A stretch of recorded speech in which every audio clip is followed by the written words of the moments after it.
For 1,000 years, Earth had been quiet. No wars, no invasions, no fighting in space. People lived in peace. Cities had tall buildings that touched the clouds. Clean, energy-powered homes and ships. The sky was full of flying cars. Kids learned science and space travel in school. Robots helped with work. Disease was gone. Crime was rare. It was a perfect world.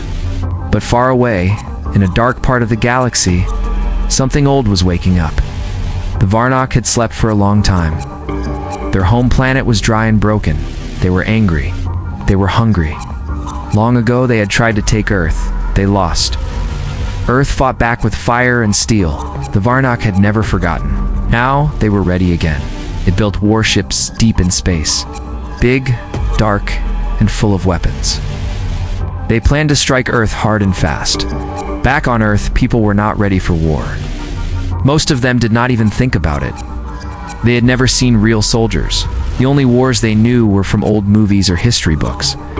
Peace had lasted so long that many thought it would never end. Commander Alex Monroe was not like most people. He worked on a space station near Saturn. He looked at the stars every day. He watched the space beyond the planets. He trusted his team, and his team trusted him. One morning, an alarm rang on the station. Something big was coming. The screen showed many ships, not small ones. These were huge and fast. It's too fast for trade ships, too big to be friendly. They had no flags, no signals, just silence. Alex stared at the screen. He knew what this meant. Called Lunar Command right away. General Linda Carter answered the call. She was older than Alex. She had trained many officers. She had seen fights before peace. Her face was calm, but her eyes were sharp. She looked at the screen. She knew it too. Trouble had come. The alien ships stopped just outside Neptune. Then a message came. It was not in human language, but the machines translated it fast. The voice was cold and deep. We are the Varnok. Earth will kneel. Give up now. Alex stood in front of the camera. He wore his uniform, neat and straight. His voice was clear. This is Earth. We do not kneel. We do not forget. The message ended. Silence filled the room. Everyone on the station waited. General Carter gave new orders. The defense systems must be ready. Every base, every ship, every satellite, Earth had to prepare fast.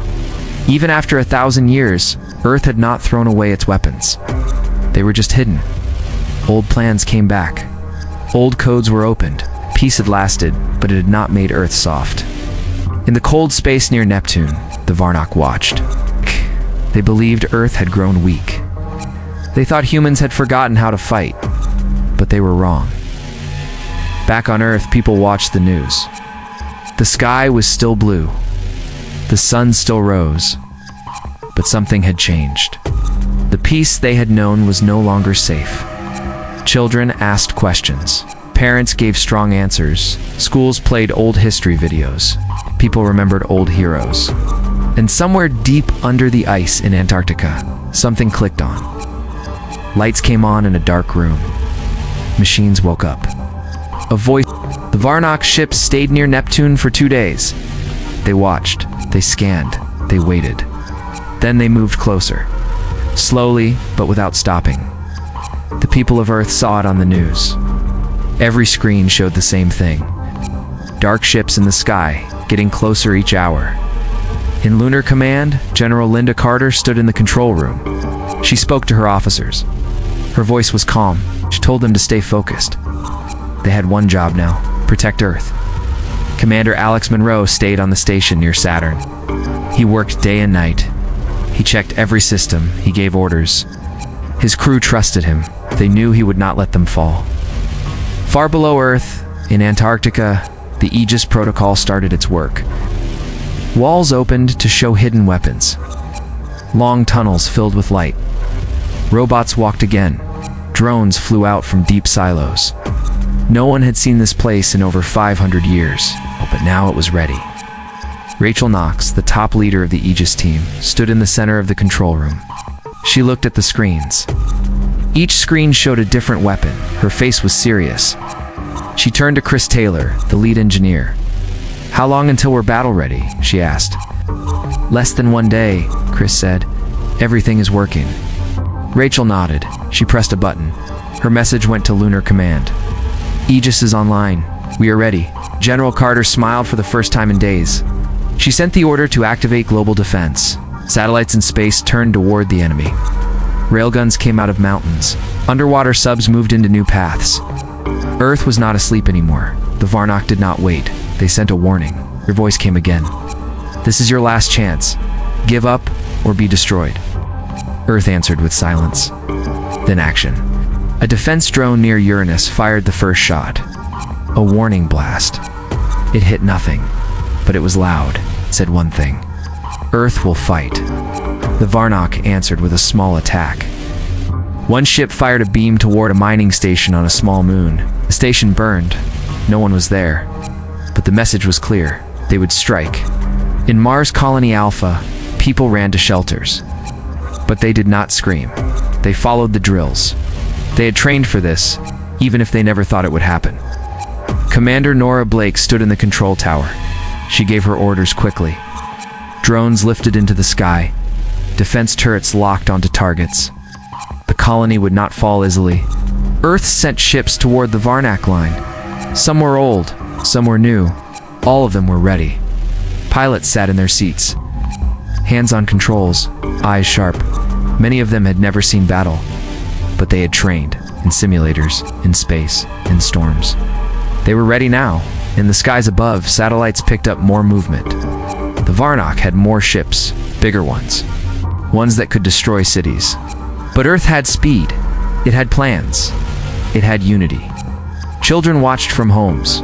They asked their parents, "Will we be okay?" The parents said, "Yes, we are strong. We are ready." Back on the Varnok command ship, High Commander Orak watched the human response. He was surprised. He had not expected Earth to move so fast. He had not expected the humans to be brave. He turned to his second officer. "They are not like before. They are stronger," Course Officer said.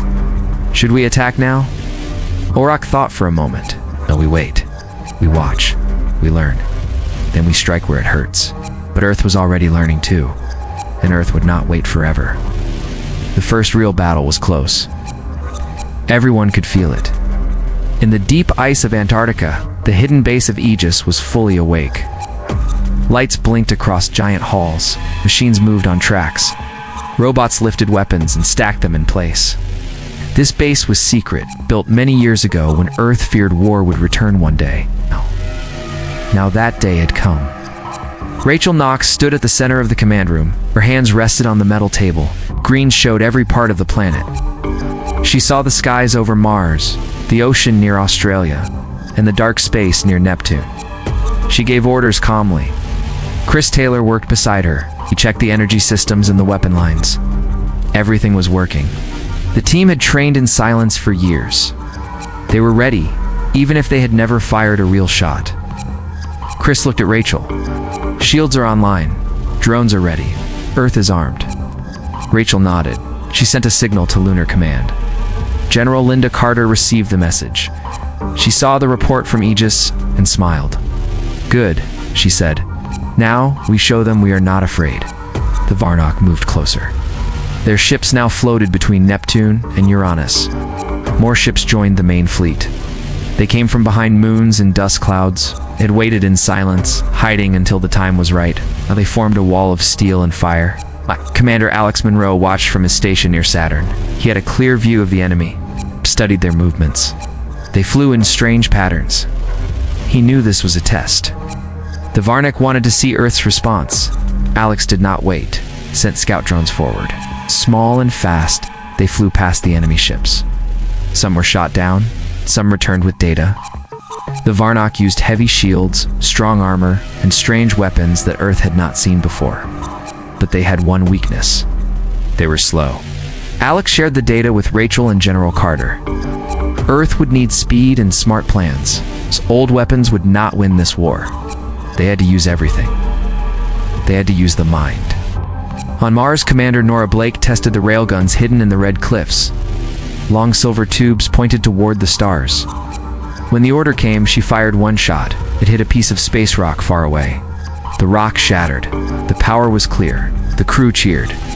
Nora smiled. In orbit, small ships moved into place. Some were human-piloted, others were controlled by smart machines. They formed nets in space. They could trap or confuse the enemy. Earth did not want to fight a full war, but it would not run either. Rachel opened a channel to all major stations. We must not wait for them to strike first again. We must be fast. If they test us, we must answer. General Carter agreed. She sent the first mission order. A small team would sneak behind the Varnok line. They would plant a spy device on one of the big enemy ships. It was risky, but the reward was great. Pilot Jason Ward was chosen, young but trained. The ship was silent, black, and fast. He flew out from behind a moon, moved through the stars like a shadow. The Varnok did not see him. He reached the ship, placed the device, then he flew back. Everyone watched the screen. The signal was clear. The device worked. Earth could now see inside the enemy ship. They saw rooms, engines, and weapons. They saw the face of High Commander Orak. He was tall, with dark skin and sharp eyes. He looked strong, but he looked worried too. Rachel turned to her team. He knows we are watching. That means we're getting close. Earth had taken the first small step. War was not over. It had just started. Now the people of Earth were not just waiting. They were moving forward. They had a plan.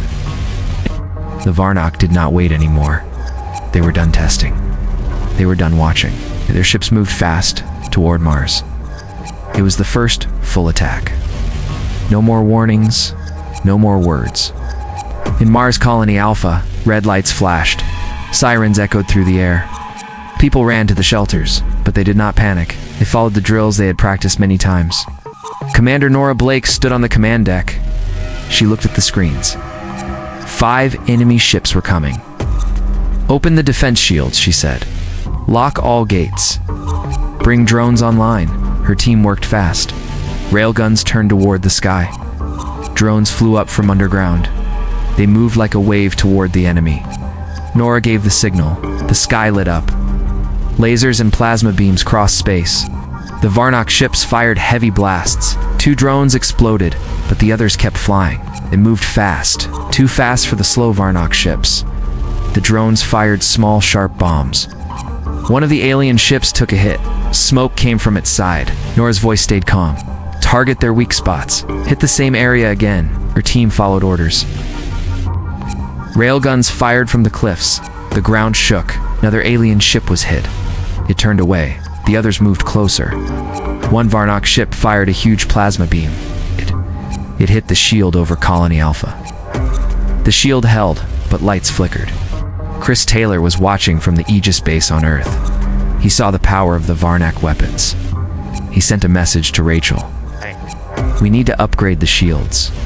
They're strong, but not enough." Rachel answered, "Do it fast. We may be next." On the other side of Mars, a surprise team waited. It was a small strike force hidden in a cave. They had new weapons tested in secret.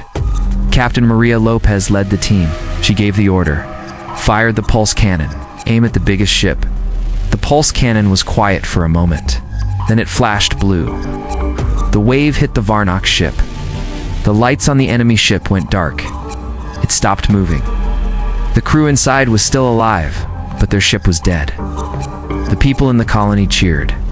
Nora smiled for a second. But the fight was not over. The last 2 ships moved in fast. One of them dropped a bomb. It hit outside the colony. The ground cracked. Dust filled the air. "Damage report," Nora called. "Outer wall damaged. No loss of life." "We're still standing," her officer said. More drones came from Earth. They flew in fast.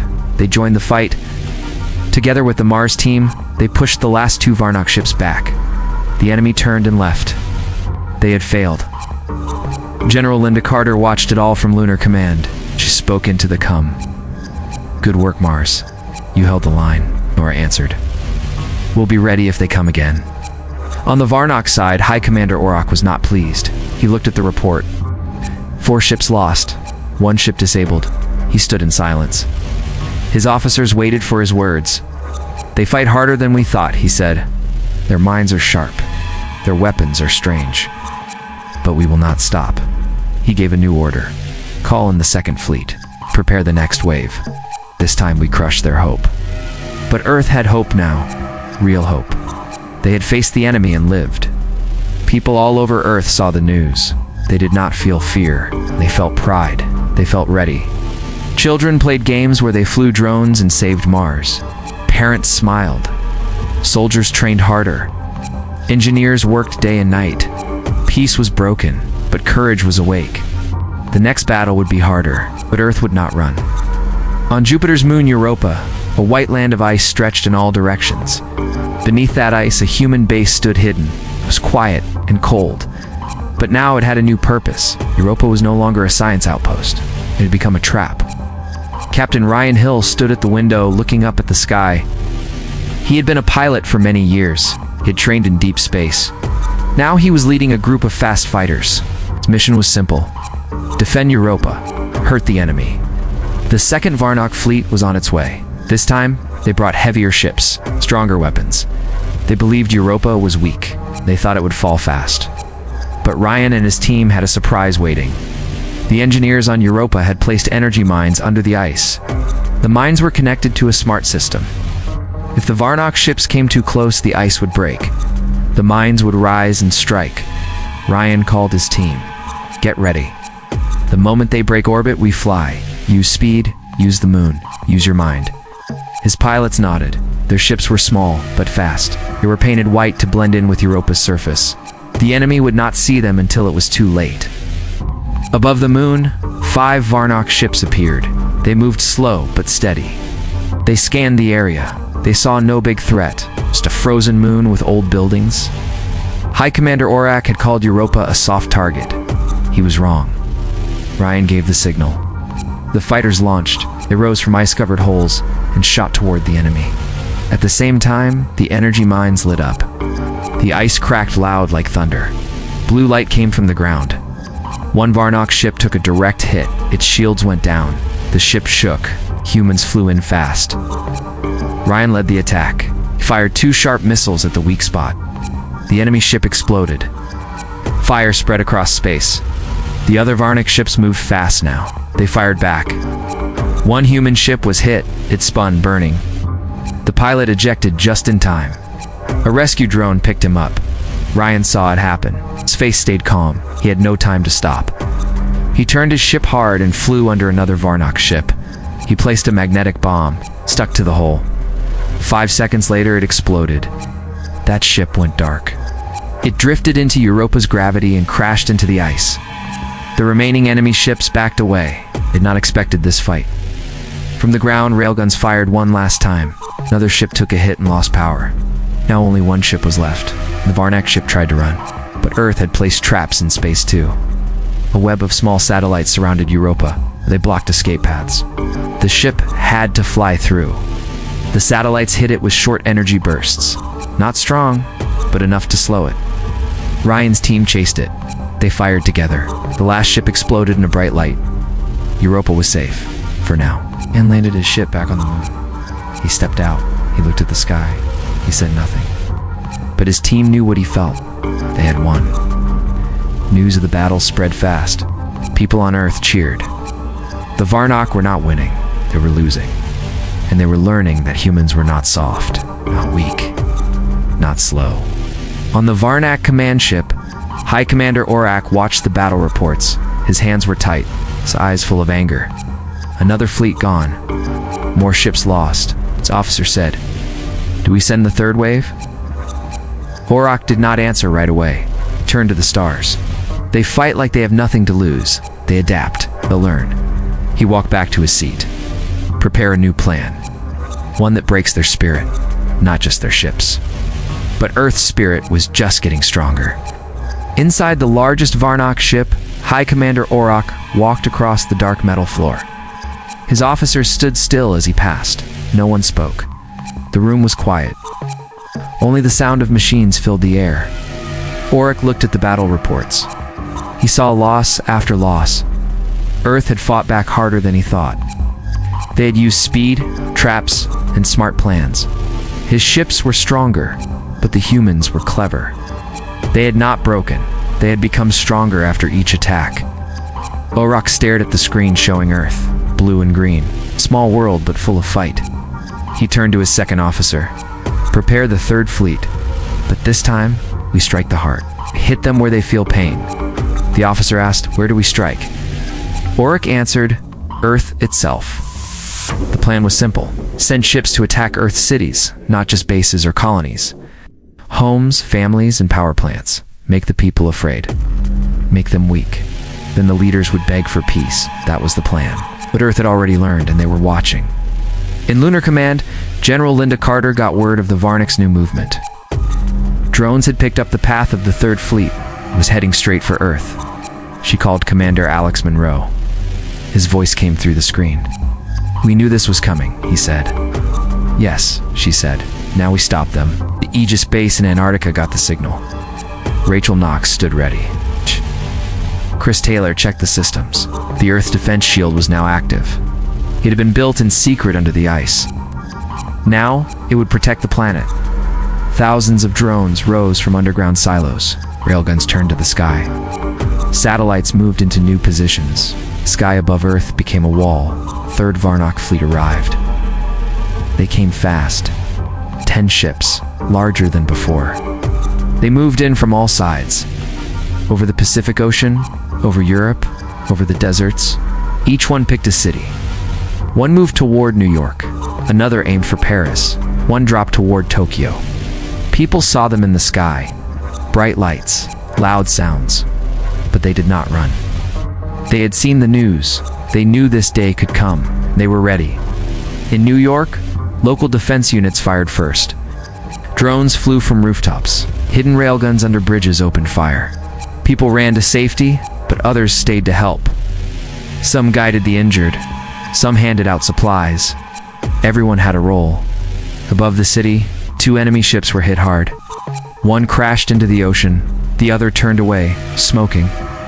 Over Tokyo, a hidden energy cannon fired from under the city. It struck the Varnok ship right in the center. The ship broke in half. In Paris, human fighters flew in fast and high. They dropped smart bombs that followed heat. The alien ship tried to dodge but failed. It went down outside the city. Orak watched it all from space. He had sent his best ships. He had chosen targets to scare. But instead, Earth had pushed back harder than ever. He turned away from the screen. His plan was broken. Earth's heart was not weak. It was full of fire. Rachel sent a message to all cities.